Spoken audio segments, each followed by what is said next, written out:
Bonjour à tous, heureux de vous retrouver sur le plateau de Paris Turf TV pour votre quotidienne reçue 5 sur 5, l'émission du Quintet Plus et du 5-5. Pour m'accompagner aujourd'hui, Alexandre de Kopman. Bonjour Alexandre. Bonjour Philippe, bonjour à tous. Alexandre, direction Vincennes, vendredi, une nocturne. On va évoluer sur la petite piste de ce prix Grazia, 2850 mètres, une épreuve réservée aux 6 à 9 ans. Qu'est-ce qu'on peut dire de cette épreuve? Une belle épreuve ou une épreuve, on va dire, modeste? Non, moi je trouve qu'il y a un lot très intéressant. On va retrouver à mon avis des futurs stars des quintets pour les prochaines semaines. Vous verrez à mon avis mon favori. Vous en entendrez parler tout au long de la saison. Donc je trouve que c'est une épreuve intéressante. Ah bah, on va voir déjà qu'est-ce que vous avez fait comme sélection. Alexandre, on vous écoute. Alors le prono, le 15 Uniax, le 6 Urban Jet, le 5 Vénus de Bailly, le 4 Ufana Nantaise, le 7 Vanille du Dollar, le 9 Théma de Bassière, le 8 Titeuf des Monts et pour finir le 13 Utingeois. Ok, concernant votre favori, le 15 Uniax, cheval qui est invaincu en 2 tentatives sur le parcours, donc c'est plutôt pas mal. Il vient de peaufiner sa forme en province en restant ferré. C'est probablement la raison pour laquelle vous l'avez placé si haut. Franchement, moi c'est un cheval que j'adore. S'il réédite ses perfs de l'an passé, pour moi il est un peu déclassé dans cette course. Vous l'avez dit, il a couru 2 fois sur le parcours, une fois monté, une fois attelé. Il a gagné à chaque fois et attelé, il battait Urac de Valforgue.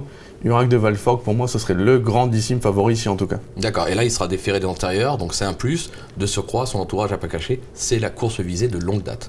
Franchement, s'il avait été déféré des 4, je vous aurais dit Philippe, passez à la banque avant d'aller travailler demain. Parce que, à mon avis, déféré des 4, il serait un peu imbattable, entre guillemets. Même si aux courses, personne n'est imbattable. Là, déféré des antérieurs, je suis vraiment confiant. C'est un coup franc bien placé. Ok, d'accord. Vous lui opposez le numéro 6, Urban Jet. Cheval qui s'adapte à tous les profils de piste. Il vient d'effectuer une entrée plutôt correcte au Croisé-la-Roche. On s'en méfie déjà? Moi, c'est un cheval que j'aime beaucoup. Pour moi, c'est un cheval de classe également. Il faut savoir que l'été dernier, il battait un cheval comme Valco Genila à la Capelle. Valco Genila, c'est 3e du prix Ténor de Bonne. Jugé sur cette ligne-là. Après, j'ai un petit doute sur le fait qu'il n'ait qu'une course. Maintenant, c'est un cheval de classe. C'est un cheval dur qui peut aller devant. Jos Verbeek le connaît par cœur. S'il arrive à démarrer à sa main, parce que c'est pas un cheval qui va démarrer à 2000 à l'heure, qui vient devant, attention, c'est un client. Bon, on va s'en méfier, on l'aura compris. En 3e position, le numéro 5, Vénus de Bailly. Alors, les moyens ne lui manquent pas, certes. Maintenant, elle reste vraiment très très délicate en course. On regarde sa musique, il y a beaucoup de disqualifications. Ça vous inquiète pas? Ça ne m'inquiète pas parce que je pense que Bruno Bourgoin a trouvé ce qu'il lui fallait. Depuis qu'il l'a muni de plaque, en fait, la jument est transformée. On l'a vu le dernier coup, 13-2 sur le parcours. 13-2, c'est la seule de la course à avoir fait ça. C'est clair.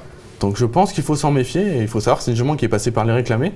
Je pense que les personnes qui l'ont eu courir à réclamer aujourd'hui, ils ont un peu les boules de ne pas avoir mis le billet parce que vu ce qu'elle fait, je pense qu'elle a de la marge. Après, il faut que ça se passe bien. Ouais, et en plus, elle court à 8 jours. C'est pas grave ça. La dernière fois, franchement, elle n'a pas pris dur. Il y avait un cheval détaché qui était déclassé, c'était Vénosque de Minel. Derrière, elle a super bien fini. Je pense pas qu'elle ait pris dur. Bon, on va vous faire confiance. Ensuite, le numéro 4, Ufana Nantaise, une adepte des pistes plates. Alors on va dire, elle serait bien sur la petite piste. Non, parce qu'elle a toujours échoué sur la petite piste. Donc là, il faut que vous m'expliquiez, parce que vous me retenez en 4e position, une jument qui ne va pas sur la petite piste. Pourquoi? Je sais pas qu'elle y va pas. La dernière fois qu'elle y court, elle est malheureuse. Elle trotte 13-6. Ah, je veux pas le savoir. 13-6 sur le parcours, Philippe. Il n'y en a pas beaucoup dans la course qui vont le faire. Non, c'est que ça s'était mal passé ce jour-là. Mathieu était bien parti. Et après, par le jeu des relais, elle avait reculé. Pour finir, pas chanceuse, pas le jour. Je pense qu'elle aurait fait l'arrivée. Piste plate, comme vous l'avez dit, elle est extra en gain. La petite piste, ça va pas la déranger. Elle a 2 courses dans les jambes. Pour sa rentrée, elle battait Américaine. Américaine, c'est pareil, dans cette course-là, ce serait une favorite. C'est clair.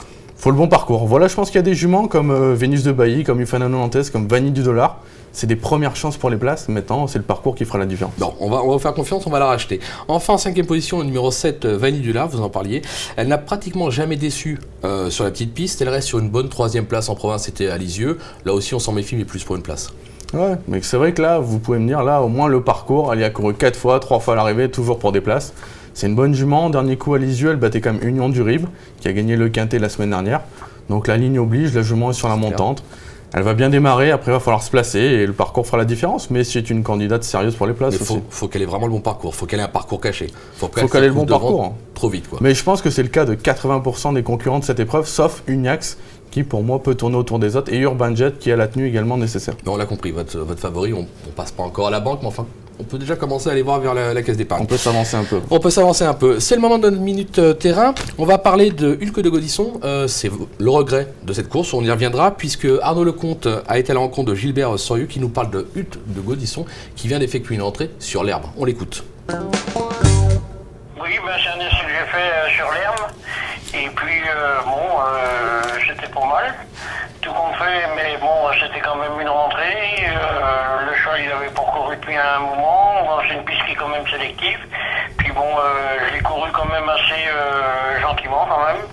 Hein, et puis bon, il m'a pas dit plus, il a bien fini le cheval. Alors, bon, à voir. Est-ce qu'il vous paraît avoir bien progressé sur cette sortie-là? Je pense que oui, c'est obligé qu'il progresse parce que bon, le cheval, le fait de courir quand même, ça va l'améliorer en condition. Il n'y a pas de doute, hein, c'est sûr. Alors, bon, depuis il a bien récupéré, il a bien mangé, le cheval me paraît gai. Bon, ben voilà, il y a cette course qui se présente. Alors on va tenter, on verra bien. Bon, voilà. On a entendu Gilbert Sorieux, il n'est pas d'un optimisme quand même débordant. Il faut savoir que le cheval a connu des petits pépins de santé, il a eu des problèmes de pied, il a eu des problèmes urinaires. Maintenant, en valeur intrinsèque, on ne peut pas totalement l'écarter, c'est comme un cheval qui a des moyens. Je suis d'accord, en valeur pure, c'est une première chance même. Maintenant, il a couru 3 fois Def des Postes, 3 fois aux abonnés absents. La petite piste, c'est pas son truc, je le préfère à droite. Donc voilà, moi, c'est sûr, en classe pure, il faut le garder. Je pense que dans un jeu élargi, on le conserve maintenant. Pour moi, je raille pour cette Voilà, fois. c'est pas un interdit, mais c'est pas un coup sûr non plus. Donc c'est pour ça que vous l'avez pas mis dans la sélection, que c'est votre regret de cette épreuve. Ok, Alexandre, merci beaucoup pour toutes ces infos. On va se quitter avec un petit chocolat dans la réunion. Vous avez repéré un petit cheval? Ouais, je pense qu'il y en a un pas mal dans la 4e, le 413 Vizir de Jacquet. Cheval qui a eu pas mal d'ennuis de santé, il revient extra actuellement. Romain Derieux le défend des 4 pieds pour la première fois. Moi, je pense que Banco, quoi. Banco, je passe à la caisse d'épingle. Je peux y aller là. Peut-être un petit report au Ignax, Un petit Vizir report de Jacquet. Arrêtez, vous me tentez. Allez, je vais vous faire confiance. Merci Alexandre. On se retrouve demain sur ce même plateau avec, ce ne sera pas moi, ce sera Lucie Van Eekhout, avec à ses côtés Emmanuel Ballot. Merci à tous de nous avoir suivis et bon jeu. Au revoir. Bonjour à tous, au revoir.